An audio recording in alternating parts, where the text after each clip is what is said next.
کی ذات مبارکہ کو کس طرح سے ہم نے مخاطب کرنا ہے، آقا علیہ الصلوۃ والسلام کی کے ساتھ محبت اور ادب کا معاملہ کیسے رکھنا ہے، بلکہ ہمیں صحابہ کرام کی زندگیوں سے وہ عملی طور پر ہمیں مل گیا کہ کس طرح سے آقا علیہ الصلوۃ والسلام کے ساتھ ادب کا مظاہرہ کرنا ہے، اور اس کی مکمل تفسیر ہمیں ملتی ہے سورہ حجرات میں۔ اگر آپ سورہ حجرات کا مطالعہ کریں تو اللہ رب العزت اپنے حبیب صلی اللہ علیہ وسلم سے مخاطب کیسے ہونا اس کے بھی آداب ہمیں سکھایا جا رہا ہے۔ اللہ رب العزت نے فرمایا، اور یہ خاص نقطہ حضور سیدی شیخ الاسلام جو فرماتے ہیں کہ یہاں پر مومنین سے خطاب ہے، اللہ رب العزت جو ہے لوگوں سے نہیں فرما رہا، یہاں خاص مومنین سے خطاب کیا جا رہا ہے۔ فرمایا اعوذ باللہ من الشیطان الرجیم، یا ایھا الذین آمنوا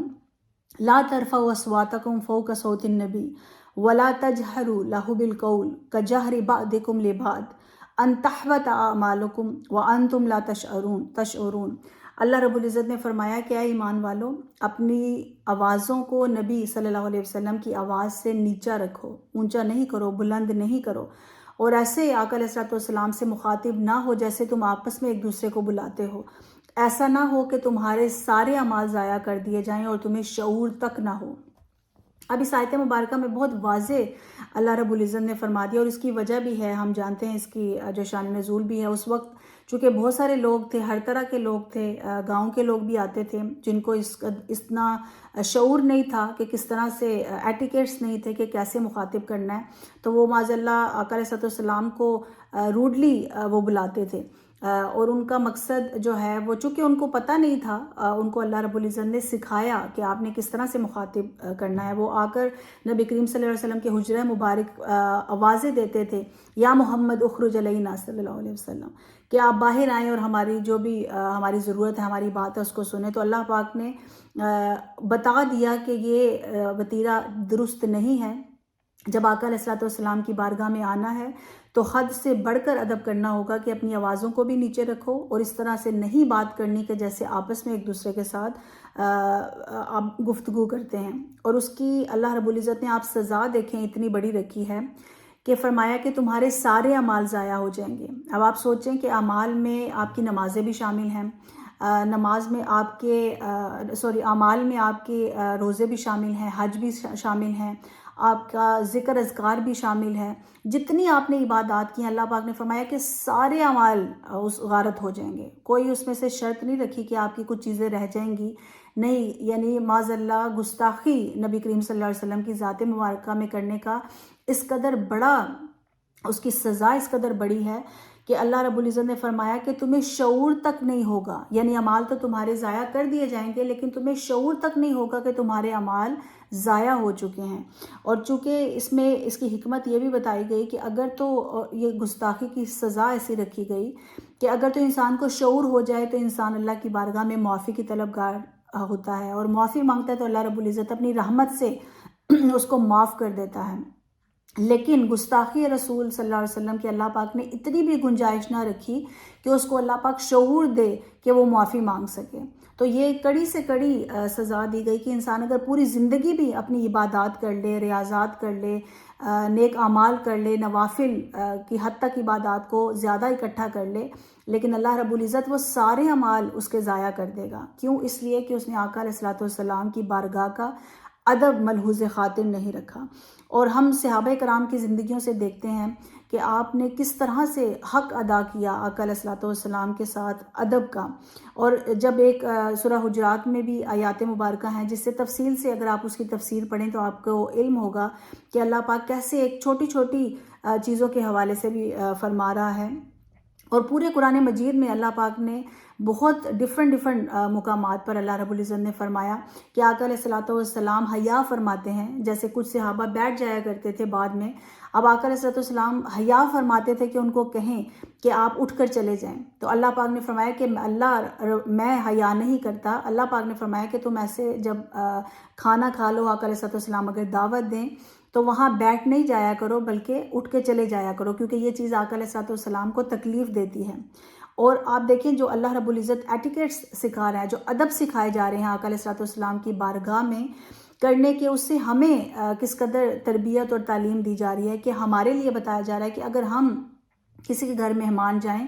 تو جو ہوسٹ ہے ایسی نوبت نہ آئے کہ ان کو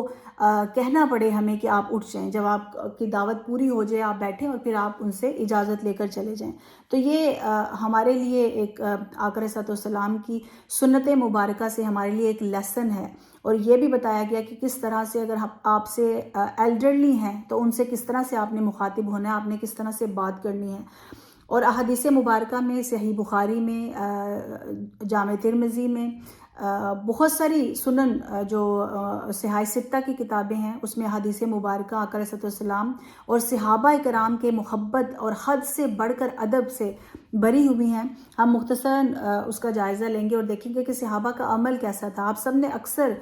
میلاد النبی صلی اللہ علیہ وسلم کے موقع پر، اور خصوصاً حضور سید شیخ الاسلام ڈاکٹر محمد طاہر القادری مدد اللہ العالی کے خطابات میں آپ نے بہت بار یہ سن چکے ہوں گے آپ یہ احادیث مبارکہ اور یہ واقعات، لیکن آپ جتنی بار بھی یہ سنتے ہیں ہمارا ایمان تازہ ہوتا ہے کہ صحابہ کہتے ہیں کہ آقا علیہ السلام کی بارگاہ میں اس طرح سے ہم بیٹھتے تھے کہ جیسے گویا کہ ہمارے سروں پر پرندے رکھے ہیں، کہ اگر ہم نے تھوڑا سا بھی اپنے سر کو ہلایا تو پرندے اڑ جائیں گے۔ مقصد اور مراد اس سے کیا تھا کہ وہ اس قدر اپنی نگاہیں جھکا کر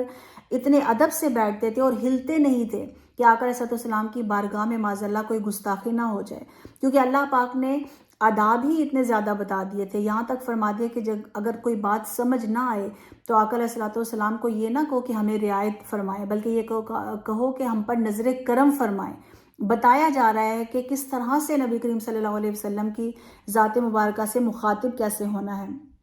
اور دیکھتے نہیں تھے صحابہ کرام، اس قدر ادب اور حیا تھی کہ اپنی آنکھوں کو جھکا کر رکھتے۔ یہی وجہ ہے کہ حضرت عمر بن العاص رضی اللہ تعالیٰ عنہ سے پوچھا گیا کہ آپ اگر آقا علیہ السلام کا حلیہ مبارک بیان فرمائیں، تو آپ نے فرمایا کہ آقا علیہ السلام مجھے اپنی جان سے بڑھ کر تھے، لیکن چونکہ میں نے کبھی آنکھ بھر کر ادب کی وجہ سے آقا علیہ السلام کو دیکھا نہیں تھا تو اس لیے وہ بیان نہیں فرما سکے۔ اور وضو اور غسل کا پانی آقا علیہ السلام کا ہم سب جانتے ہیں، حضور سید شیخ الاسلام کی کتاب ہے برکات مصطفیٰ صلی اللہ علیہ وسلم، آپ نے اس کا مطالعہ کیا ہوگا۔ برکات میں آتا ہے کہ کس طرح سے آقا علیہ السلام جب وضو فرماتے تو صحابہ کرام وضو کا پانی نیچے گرنے نہیں دیتے تھے، بلکہ اپنے ہاتھوں پر لے کر اپنے جسم پر مل لیا کرتے تھے، اور اگر کسی کو نہیں ملتا تو دوسرے شخص کے ہاتھوں سے مس کر کے تو وہ اپنے جسم پر لگایا کرتے تھے۔ جب آقا علیہ السلام اپنے بال مبارک جو ہے، موئے مبارک جب آقا علیہ السلام ان کو کٹواتے تھے جب، تو آقا علیہ السلام جب حجامت فرماتے تو اس وقت ایک بھی موئے مبارک صحابہ کرام نیچے گرنے نہیں دیتے تھے، بلکہ اپنے ہاتھوں میں لے لیتے تھے۔ اور ہم سب جانتے ہیں کہ حضرت خالد بن ولید رضی اللہ تعالیٰ عنہ کی جو فتح ہوئی اور جو آپ کی کامیابی تھی، اس کا راز ہی یہی تھا کہ آپ نے اپنے ٹوپی میں آقا علیہ السلام کے موئے مبارک آپ رکھا کرتے تھے۔ تو یہ ادب تھا صحابہ کرام کا۔ حضرت سیدنا عباس رضی اللہ تعالیٰ عنہ کی بہت خوبصورت آپ کی حدیث مبارکہ، جس میں آپ نے پوچھا گیا آپ سے، چونکہ آپ کے چچا تھے، یقیناً عمر میں بڑے تھے، آپ اب ادب کا آپ دیکھیں کہ کس قدر لحاظ اور خیال رکھتے تھے کہ کون سے الفاظ بولے جا رہے ہیں۔ تو آپ سے پوچھا گیا کہ عمر میں آپ بڑے ہیں یا حضور بڑے ہیں صلی اللہ علیہ وسلم؟ تو آپ کا بہت خوبصورت جواب تھا۔ حضرت سیدنا عباس رضی اللہ تعالیٰ عنہ فرماتے ہیں کہ بڑے تو حضور ہی ہیں، میرا فقط اتنا ہے کہ میں میلاد میں پہلے آ گیا ہوں، یعنی میں پیدا پہلے ہو گیا ہوں۔ اب آپ دیکھیں کہ انہوں نے جو الفاظ ہے اس کا چناؤ کیسے کیا۔ اگر وہ یہ فرماتے کہ وہ عمر میں بڑے ہیں تو اس میں کوئی قباحت نہیں تھی، کوئی گناہ نہیں تھا، اس میں از روئے شرع کوئی اس میں حرج نہیں تھا، لیکن آپ نے ادب کا اس قدر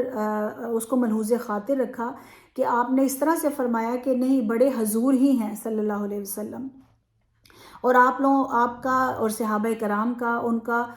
اسوہ یہ تھا اور طریقہ یہ تھا کہ ہمیشہ جب بھی آقا علیہ السلام سے مخاطب ہوتے تو فرماتے فداک ابی و امی یا رسول اللہ، کہ یا رسول اللہ صلی اللہ علیہ وسلم ہمارے ماں باپ آپ پر قربان ہو جائیں۔ بات بعد میں کرتے، لیکن مخاطب کرنے کا انداز جو ہے وہ یہ تھا۔ اور حضرت عبداللہ بن عمر رضی اللہ تعالیٰ عنہ، آپ ہمیشہ جب بھی عمرہ کے لیے جاتے، حج کے لیے جاتے، تو آپ لوگوں سے پوچھتے تھے، آپ راستوں کا پوچھتے تھے کہ آقا علیہ السلام نے کہاں نماز پڑھی، آقا علیہ السلام کہاں کہاں رکے، نبی کریم صلی اللہ علیہ وسلم کس منبر پر بیٹھ کر آپ نے خطبہ دیا، ہر جگہ پر آپ جاتے اور وہاں پر ہاتھ مل کر آپ اپنے جسم اقدس پر لگایا کرتے تھے۔ تو یہ صحابہ کرام کا عمل تھا کہ وہ وہ جانتے تھے کہ نبی کریم صلی اللہ علیہ وسلم کی جو ذات مبارکہ ہے، آپ کا جو حلیہ مبارک ہے، جو آقا علیہ الصلوۃ والسلام کا جو سراپا ہے وہ نور ہے، اور وہ دیکھتے تھے کہ آقا علیہ الصلوۃ والسلام وہ اپنی آنکھوں سے دیکھا کرتے تھے آقا علیہ الصلوۃ والسلام کے دست اقدس سے کس طرح انگلیاں جو پورے مبارک ہیں وہاں سے کیسے پانی کے چشمے پھوٹتے تھے۔ جب صلح حدیبیہ کے موقع پر جب ضرورت پڑی تو وہ دیکھا کرتے تھے، تو اسی لیے صحابہ کا معمول تھا کہ آقا علیہ الصلوۃ والسلام کے دست اقدس کو بوسہ دیتے، نبی کریم صلی اللہ علیہ وسلم کے قدمین شریفین کو بوسہ دیا کرتے تھے۔ اور یہ ساری باتیں جو بھی عمل صحابہ کرتے تھے کہ آقا علیہ الصلوۃ والسلام کا وضو کا پانی نیچے نہیں گرنے دیتے، آقا علیہ الصلوۃ والسلام کے موئے مبارک کو نیچے نہیں گرنے دیتے، اور جو سارے عمل کرتے تھے، یہ کہیں بھی شریعت میں قرآن میں اس کا حکم نہیں آیا تھا۔ بہت لطیف نکتہ حضور سیدی شیخ الاسلام آپ اپنے خطابات میں فرماتے ہیں کہ یہ آقا علیہ الصلوۃ والسلام نے ان کو منع نہیں فرمایا، اور یہ اس لیے اسوہ اور سنت بن گیا کہ آقا علیہ الصلوۃ والسلام نے چونکہ ان کو منع نہیں فرمایا، جو بھی وہ عمل کرتے تھے جب منع نہیں فرمایا تو یہ اس وقت سنت بنا۔ تو آپ فرماتے ہیں حضور سیدی شیخ الاسلام لیکن اس سے پہلے یہ عمل آپ کس کیٹیگری میں ڈالیں گے کہ جب فرمایا کچھ نہیں اور وہ عمل انہوں نے کیا اس وقت تو وہ سنت بن گیا، لیکن اس سے پہلے اس عمل کی کیا اہمیت ہے؟ کس نے بتایا تھا صحابہ کرام کو کہ آپ نے اس قدر ادب کرنا ہے؟ اور ادب اس قدر قرآن مجید میں اللہ پاک نے اصول بتا دیے، فرما دیا اپنی آوازوں کو اونچا نہیں کرنا۔ آقا علیہ السلام کے عمل مبارک سے پہلے آپ نے ایون جو عبادت کا عمل ہے قربانی کا، کچھ صحابہ نے پہلے دے دیا، اللہ رب العزت نے آیات مبارکہ نازل کر دی کہ نبی کریم اللہ اور اس کے رسول صلی اللہ علیہ وسلم سے آگے مت بڑھو۔ تو اللہ پاک نے اصول دے دیے، لیکن حد سے بڑھ کر جو یہ ادب تھا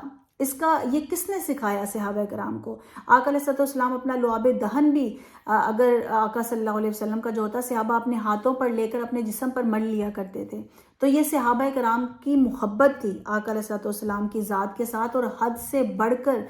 ادب تھا جس کا مظاہرہ کیا۔ تو ادب مصطفیٰ صلی اللہ علیہ وسلم ایمان ہے، ایمان کا حصہ ہے، اس کے بغیر ایمان کامل نہیں ہوتا۔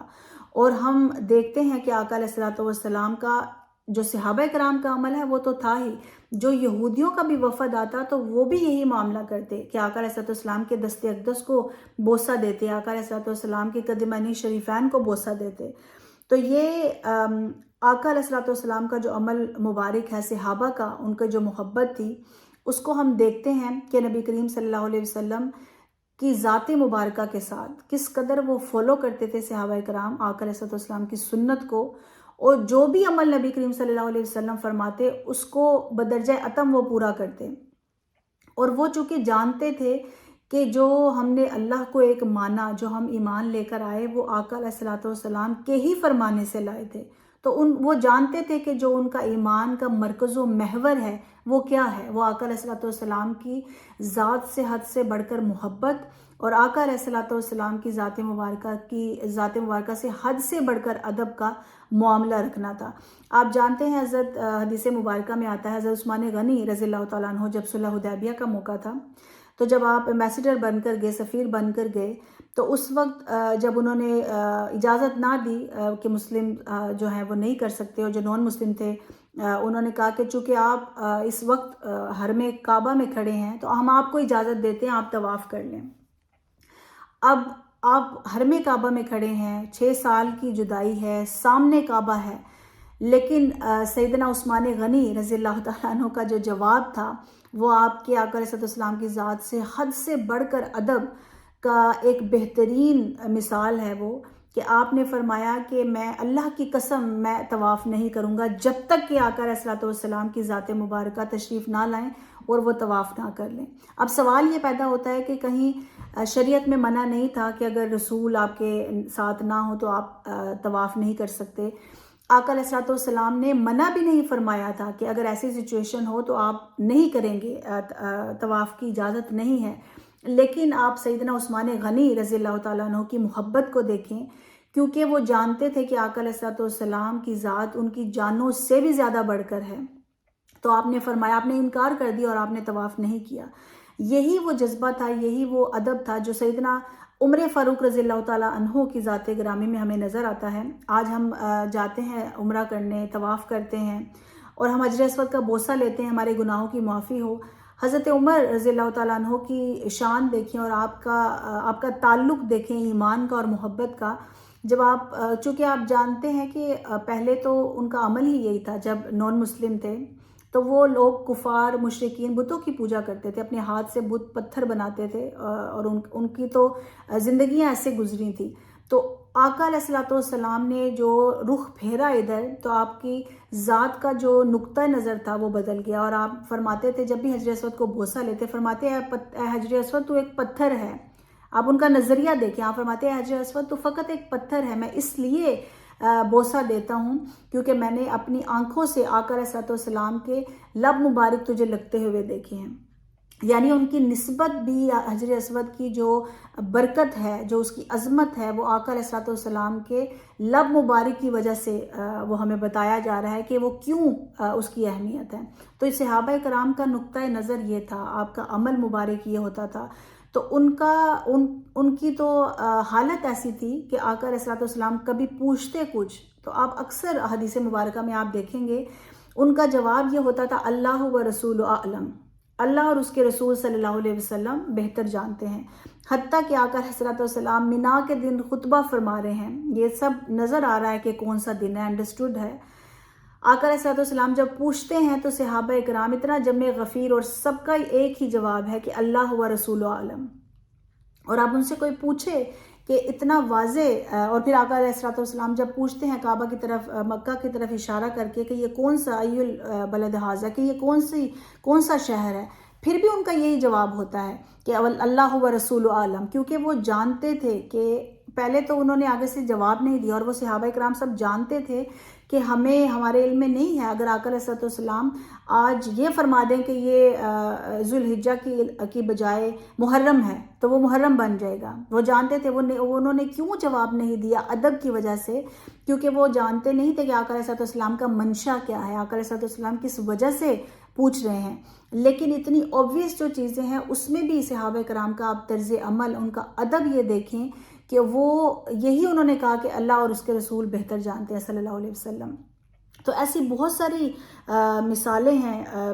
جس کا ہم ذکر کر سکتے ہیں، لیکن آقا علیہ الصلوۃ والسلام کی جو ذات مبارکہ ہے، اس کے ساتھ جو ادب ہے، اس کا ہمارے لیے سورہ حجرات کا مطالعہ سب سے پہلے تو ہم سب کو چاہیے کہ اس کا مطالعہ کریں تاکہ ہماری ایک انڈرسٹینڈنگ ہو سکتا ہے کسی کے ذہن میں یہ سوال آئے کہ وہ تو اس زمانے میں تھا جب آقا علیہ الصلوۃ والسلام صحابہ کرام موجود تھے اور مخاطب ہوتے تھے، آج ہم ادب کس طرح سے کر سکتے ہیں آقا علیہ الصلوۃ والسلام کی ذات مبارکہ سے؟ تو یہ بہت کلیئر ہے کہ جب بھی آقا علیہ الصلوۃ والسلام کا ادب یہ ہے کہ جب بھی نبی کریم صلی اللہ علیہ وسلم کی ذات مبارکہ کے حوالے سے بات ہو تو اس میں کس طریقے سے ہم بات کریں، وہاں ادب کا پہلو ہونا بہت ضروری ہے۔ ہم حدیث مبارکہ کی جب بات کریں، جب کسی کے ساتھ آپ ڈائلاگ کر رہے ہیں، کسی کو دین کی تبلیغ کر رہے ہیں، اس وقت آقا علیہ الصلوۃ والسلام کی سیرت کا ذکر کر رہے ہیں، اس وقت دیکھیں کہ ہم آقا علیہ الصلوۃ والسلام کی ذات مبارکہ کے ساتھ ہم کس طرح سے گفتگو کر رہے ہیں، وہاں ادب کا خیال رکھا جائے۔ جب آقا علیہ الصلوۃ والسلام کی سنت کو ہم فالو کر رہے ہیں، اس وقت ادب کا پہلو رکھا جائے کہ آقا علیہ الصلوۃ والسلام کی جو سنت ہے اس میں افراط و تفرید کا شکار نہ ہو، بلکہ حکمت کے ساتھ اور اچھے طریقے کے ساتھ چل سکیں۔ تو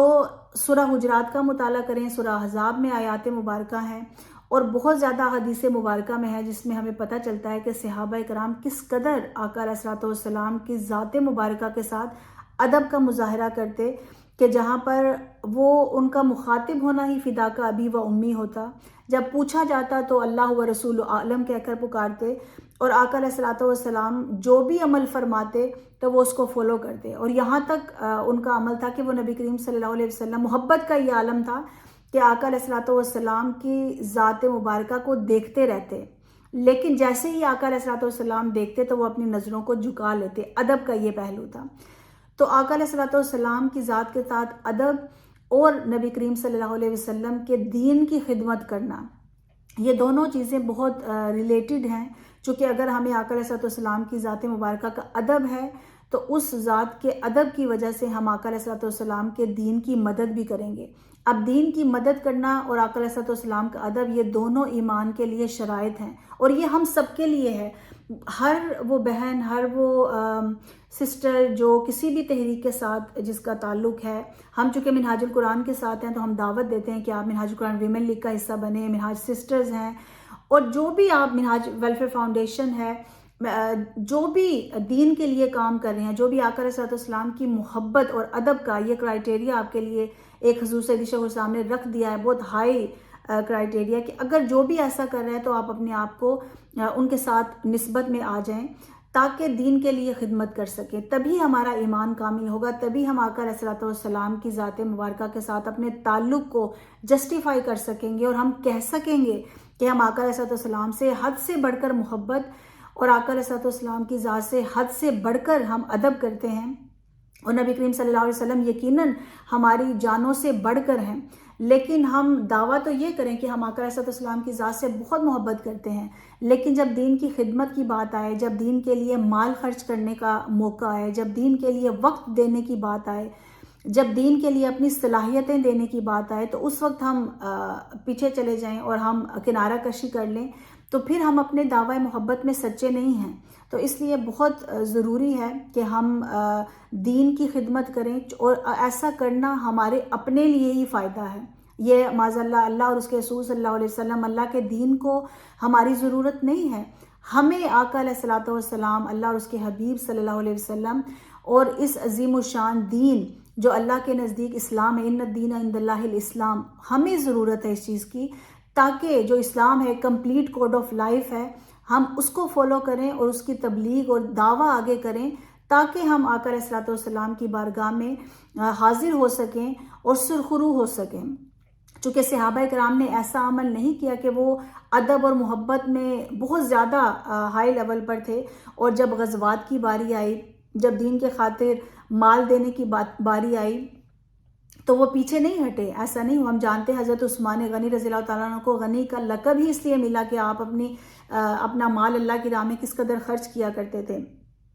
ہم سب جانتے ہیں سیدنا ابو بکر صدیق رضی اللہ تعالیٰ عنہ کا کہ ہجرت کے موقع پر آپ نے کیا عمل کیا، اور صحابہ کرام کو ہم دیکھتے ہیں کہ انہوں نے کس قدر اسلام کی خاطر اپنا مال خرچ کیا. حضرت سیدہ خدیجہ الکبریٰ رضی اللہ تعالیٰ عنہ کی پوری زندگی، آپ کا ہر مال اور دولت دین اسلام کے لیے خرچ ہوا. تو جب ہم اگر اسوہ پر عمل کر رہے ہیں محبت اور ادب کے، تو ضروری ہے کہ ہم یہ بھی دیکھیں کہ آقا علیہ الصلوۃ والسلام کے جو صحابہ کرام تھے انہوں نے دین کے لیے کتنی خدمت کی. تو ہم ہر شخص دین کی خدمت کر سکتا ہے. ایسا نہیں ہے، آپ یہ نہ سوچیں کہ اگر ہمارے پاس دولت نہیں ہے، ہمارے پاس مال نہیں ہے تو ہم کیسے دین کی خدمت کریں گے. جتنا بھی اللہ رب العزت نے آپ کو دیا ہے، اگر آپ تھوڑا سا بھی دیتے ہیں اللہ کی بارگاہ میں، وہ بہت بڑھ کر، بہت زیادہ بڑھ کر قبول ہوگا، کیونکہ آپ نے اپنی تنگی میں اللہ کی راہ میں آپ نے دیا ہے، تو اللہ پاک اس کا بہت اجر دیتا ہے. اگر آپ وقت دے سکتے ہیں، اللہ پاک نے آپ کو وقت کی فراغی دی ہے تو آپ اپنا وقت دیں. اگر آپ اللہ رب العزت نے آپ کو صلاحیت دی ہے کوئی، تو اپنی صلاحیتوں کا استعمال کریں، لوگوں کو تعلیم دیں، تدریس کا عمل کریں. جیسے منہاج القرآن ویمن لیگ UK میں بہت سارے ہمارے ڈیفرنٹ پروجیکٹس الحمدللہ تعالی ہوتے ہیں، جس میں لوگوں کو تجوید سکھائی جاتی ہے، قرآن سکھایا جاتا ہے، تفسیر سکھائی جاتی ہے، ٹیچنگز آف اسلام جو ہے اس کے حوالے سے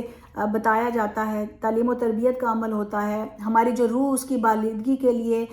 ذکر و اذکار کی محافل ہوتی ہیں، گوشہ درود کی محفلیں سجائی جاتی ہیں. تو کسی بھی جو بھی آپ کا رغبت ہے، جس چیز میں بھی آپ چاہتے ہیں، آپ سمجھتے ہیں کہ میرے اس عمل سے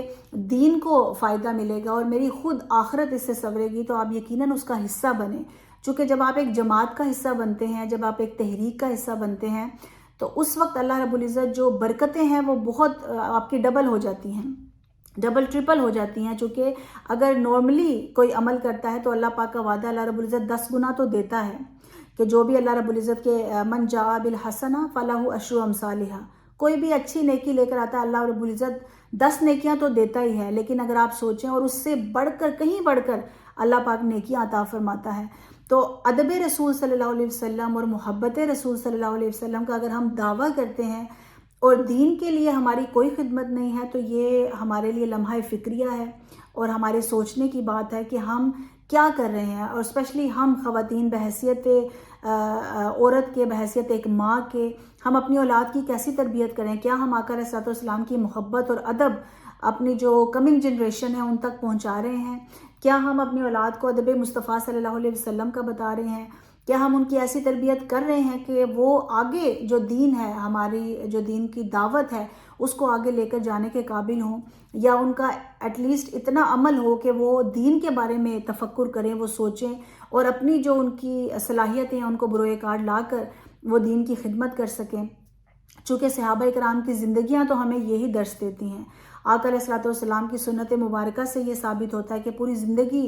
دین کی تبلیغ کے لیے جو مسائل اٹھائے گئے، آقا علیہ الصلوۃ والسلام نے اپنا دندان مبارک تک شہید کروایا۔ آقا علیہ الصلوۃ والسلام نے کس قدر جو پریشانیاں اور مصیبتیں سہیں اپنی ذات پر، اپنی فیملی پر اور امت مسلمہ پر، جو اس وقت صحابہ کرام نے جو قربانیاں دی، ہمیں ان کو رائیگاں نہیں کرنا ہے۔ اور سب سے بڑی قربانی ہم جانتے ہیں محرم کے موقع پر جو سیدنا امام حسین علیہ السلام، آپ کی جو قربانی ہے، آپ کے جو خانوادے کی قربانیاں ہیں، اس کو ہم رائیگاں نہیں جانے دے سکتے۔ تو آج کی جو ہماری سٹنگ ہے اس کا جو میسیج ہے وہ یہی ہے کہ اپنے آپ کو فارغ نہ رکھیں، کوشش کریں دین کے لیے۔ اور سب سے پہلے یہ نصیحت میں خود اپنے لیے رکھوں گی، اور پھر ہم جتنے بھی سننے والے ہیں ان سب کے لیے، ہم ایک دوسرے کو تذکیر کرواتے ہیں، یاد کرواتے ہیں، تاکہ ہمارے علم میں ہو کہ کس طرح سے ہم نے دین کا کام کرنا ہے۔ تو جو آقا علیہ الصلوۃ والسلام کا جو میلاد النبی صلی اللہ علیہ وسلم کا مہینہ، یہ بہترین جو مہینہ ہے آقا علیہ الصلوۃ والسلام کی محبت، ادب اور آقا علیہ الصلوۃ والسلام کی جو اتباع ہے اس کو اجاگر کرنے کا۔ آپ سب جانتے ہیں حضور سید شیخ الاسلام کی بہت ضخیم کتاب ہے یہ میلاد النبی صلی اللہ علیہ وسلم، اس کا آپ مطالعہ کر سکتے ہیں۔ آقا علیہ الصلوۃ والسلام کی محبت اور حلیہ مبارک کے حوالے سے، چونکہ ہمارے لیے ضروری ہے کہ جن سے ہم محبت کرتے ہیں ہمیں ہمارے علم میں ہونا چاہیے کہ آقا علیہ الصلوۃ والسلام کے رخسار مبارک کیسے تھے، آقا علیہ الصلوۃ والسلام کے چشمان مقدسہ کیسی تھیں، نبی کریم صلی اللہ علیہ وسلم کا دندان مبارک کیسے تھے، آقا علیہ الصلوۃ والسلام کس طرح سے گفتگو فرمایا کرتے۔ تو حضور سید شیخ الاسلام کی کتاب ہے حسن سراپائے رسول صلی اللہ علیہ وسلم، آقا علیہ الصلوۃ والسلام کے حلیہ مبارک کے حوالے سے کتاب ہے۔ اور ایسی بہت ساری کتب ہیں حضور سید شیخ الاسلام کی جو ہمارے لیے بہت خزانہ ہے ہمارے لیے، اور ہمارے ایمان کے اضافے کا باعث ہیں۔ تو جتنی بھی کوشش ہو سکے آپ اپنے آپ کو کسی نسبت کے ساتھ رکھیں، اور کوشش کریں کہ منہاج القرآن میں، منہاج القرآن ویمن لیگ میں، جہاں آپ کا جو روح ہے، آپ کا قلب مطمئن ہوتا ہے، آپ کوشش کریں اور دین کے لیے کام کریں، تاکہ کل قیامت میں، اس سے پہلے قبر میں ہی آقا علیہ الصلوۃ والسلام جب ہر امتی کے قبر میں تشریف لائیں گے، تو کاش اتنا تھوڑا سا عمل ہمارا ہو کہ آقا علیہ الصلوۃ والسلام پر ہم کھڑے ہو کر درود و سلام پڑھ سکیں، آقا علیہ الصلوۃ والسلام ہمیں پہچان جائیں کہ یہ میرا وہی امتی ہے کہ جس نے دنیا میں میری خاطر، میرے دین کی خاطر محنت کی تھی۔ تو اللہ رب العزت ہماری نیتوں کو دیکھتا ہے، ہمارے دل کی کیفیات کو دیکھتا ہے۔ کبھی یہ نہ سمجھے کہ ہمارا عمل چھوٹا ہے، ہم نے تو بس تھوڑا سا کام کیا۔ جیسے جو ایونٹس ہیں، ہمارے جو سینٹرز ہیں وہاں پر ہوتے ہیں، خواتین بہت محنت کرتی ہیں، آپ لوگ اپنے مال سے، اپنے وقت سے بہت کاوشیں ہوتی ہیں۔ تو کوئی بھی یہ سمجھے نہ کہ میرا کام چھوٹا ہے، بلکہ اللہ رب العزت کی بارگاہ میں آپ کی نیت خالص اگر ہے تو اس کا بہت بڑا اجر ہے، ہم اس کو امیجن بھی نہیں کر سکتے۔ تو اپنی نیتوں کو خالص رکھیں انشاءاللہ تعالی، اور دعا کریں۔ میں بھی دعا کرتی ہوں اللہ رب العزت کی بارگاہ میں کہ اللہ پاک ہمیں آقا علیہ الصلوۃ والسلام کا حد سے بڑھ کر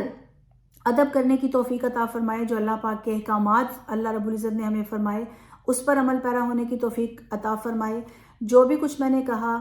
وہ اللہ اور اس کے رسول صلی اللہ علیہ وسلم اور حضور سید شیخ الاسلام کی تعلیمات کا نتیجہ تھا۔ اگر میرے سے کوئی کمی، کوئی کجی رہ گئی ہو تو میں معافی کی طلبگار ہوں، اور دعا کرتی ہوں اللہ کی بارگاہ میں کہ اللہ پاک مجھے معاف فرمائے۔ لیکن یہ چھوٹی سی ایک کاوش ہے، اللہ رب العزت کی بارگاہ میں یہ بھی دعا ہے کہ اللہ اس کو قبول فرمائے،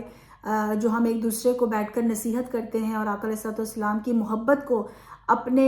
دلوں میں اجاگر کرنے کی کوشش کرتے ہیں۔ تو اللہ پاک سے دعا ہے کہ اللہ رب العزت ہمیں آقا علیہ الصلوۃ والسلام کی محبت اور ادب اور آقا علیہ الصلوۃ والسلام کے دین کے لیے ہمیں کوشش کرنے کی توفیق عطا فرمائے اور عمل پیرا ہونے کی توفیق عطا فرمائے۔ اور میں دعا کرتی ہوں، اور ایک بار پھر سے میں شکریہ ادا کروں گی باجی نسرین صاحبہ اور ان کی پوری ٹیم کا، جو ہمیشہ سے بہت محنت کرتے ہیں اس طرح کے خوبصورت پروگرام ہمارے سامنے لے کر آتے ہیں، جو ہمارے علم کا اضافے کا باعث تو بنتے ہی ہیں، وہ ہماری جو روحانی ایک طاقت ہے اس کو بھی تقویت اور زیادہ پہنچاتے ہیں۔ اللہ پاک ان کو جزائے خیر عطا فرمائے، ان کی پوری ٹیم کو، اور اللہ رب العزت ہمیں ایسا بنا لے کہ جس سے اللہ اور اس کے حبیب صلی اللہ علیہ وسلم راضی ہوں۔ تو اللہ پاک سے دعا کرتے ہیں اللہ پاک ہم سب کا یہ وقت اللہ اور اس کے رسول صلی اللہ علیہ وسلم کے دین کے لیے دینا، خرچ کرنا قبول و منظور فرمائے۔ وما علینا الا البلاغ المبین۔ والسلام علیکم ورحمۃ اللہ وبرکاتہ۔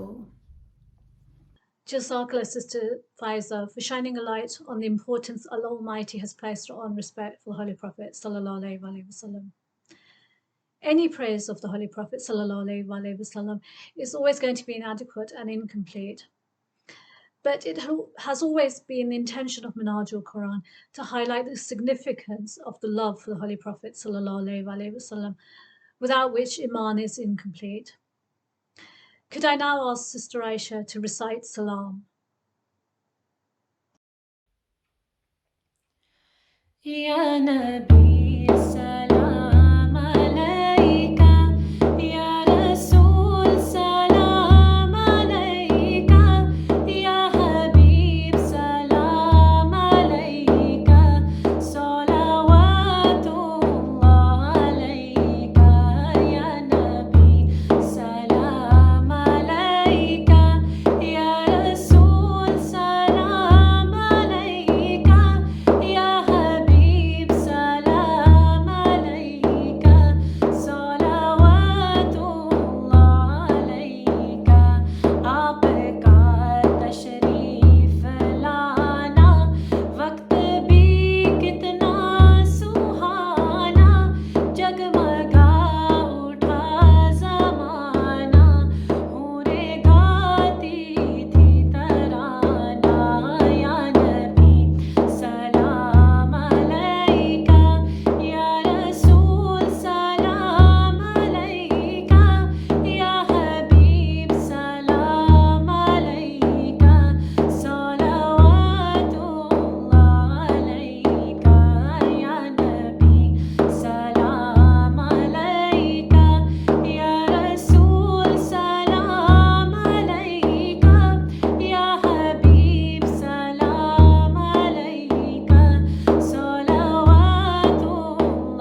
Jazakallah, Sister Aisha. I would just like to remind you of today's quiz question. On which day of the week did the Holy Prophet ﷺ arrive in Medina after migration? حضور اکرم صلی اللہ علیہ وسلم ہجرت کر کے کس دن مدینہ منورہ پہنچے؟ Please send your answers, name and your town to the WhatsApp number shown on screen. Please join us tomorrow for the last program in this year's series, where Baji Dr. Ghazala Hassan Qadri is our keynote speaker, and the winners of our daily quiz competitions will also be announced.